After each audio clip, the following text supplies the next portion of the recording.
Assalamualaikum warahmatullahi wabarakatuh. Innal hamdalillah wa nasta'inuhu wa nastaghfiruh wa na'udzu billahi min syururi anfusina wa min sayyiati a'malina. May yahdihillahu fala mudhillalah wa may yudlil fala hadiyalah. Asyhadu an la ilaha illallah wahdahu la syarikalah wa asyhadu anna Muhammadan abduhu wa rasuluh. Tatkala Nabi Muhammad SAW berumur 9 tahun, ikut bersama pamannya untuk berdagang ke negeri Syam. Saat itu mereka tiba di kota Busra di bagian selatan negeri Syam, dan mereka bertemu seorang pendeta Nasrani yang bernama Bukhairah. Pendeta itu melihat wajah Nabi Muhammad SAW, kemudian dia berwasiat kepada Abu Thalib bahwa hendaklah Abu Thalib harus benar-benar mengawasi dan menjaga anak laki-laki yang dibawanya, karena anak tersebut bukanlah anak biasa. Anak ini suatu hari akan menjadi penutup para nabi dan rasul. Dia minta Abu Thalib untuk segera membawanya kembali ke Mekah dan jangan diteruskan pergi ke Syam. Pendeta Bukhairah khawatir kalau orang Romawi dan Yahudi mengetahuinya. Maka Nabi Muhammad dibawa kembali ke Mekah oleh Abu Thalib sesuai anjuran pendeta tersebut.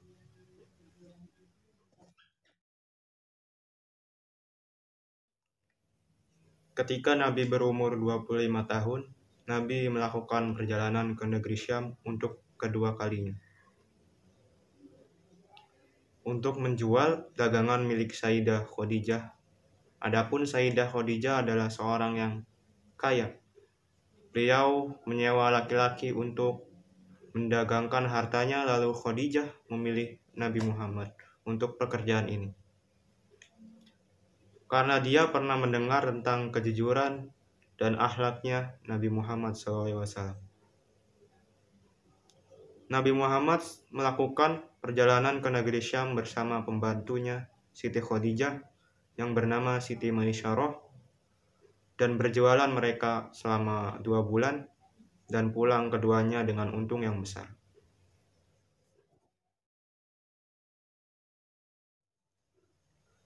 Setelah 2 bulan pulangnya Nabi dari negeri Syam, Siti Khadijah melamar Nabi Muhammad dan kemudian menikah.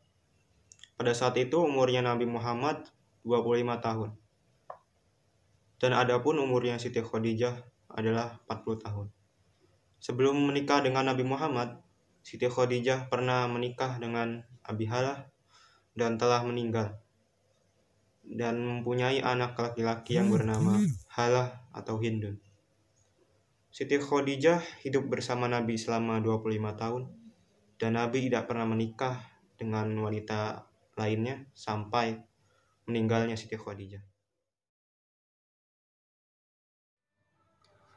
Gangguan kaum Quraisy kepada Nabi Muhammad SAW. Mulailah orang Quraisy mengganggu dakwah Rasul dan mengejek Rasul tatkala ketika Nabi pergi untuk sholat.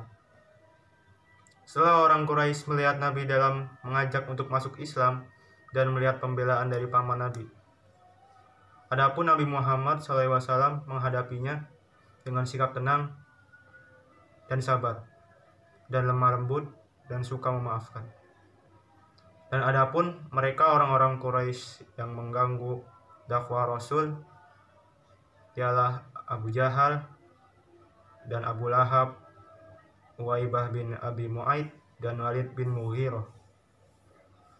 Sesungguhnya Allah membalas ejekan itu dari semua orang yang mengejek Nabi dibalas sesudah Nabi hijrah, dan di antara mereka ada yang terbunuh dan di antara mereka ada yang binasa karena penyakit. Gangguan orang Quraisy kepada sahabat Nabi tatkala orang Quraisy melihat bahwasannya Rasul SAW dimuliakan, dihormati, berhentilah mereka mengganggu Nabi dan berpindah terhadap sahabat Nabi gangguannya, terutama orang-orang yang lemah yang tidak mempunyai pembela.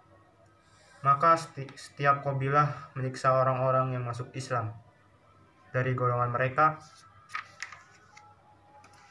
dengan penjara dan dipukul, dan dengan kelaparan dan kehausan, sampai salah seorang di antara mereka tidak sanggup untuk duduk dan tidak bisa berkata apa-apa, karena sangat beratnya siksaan.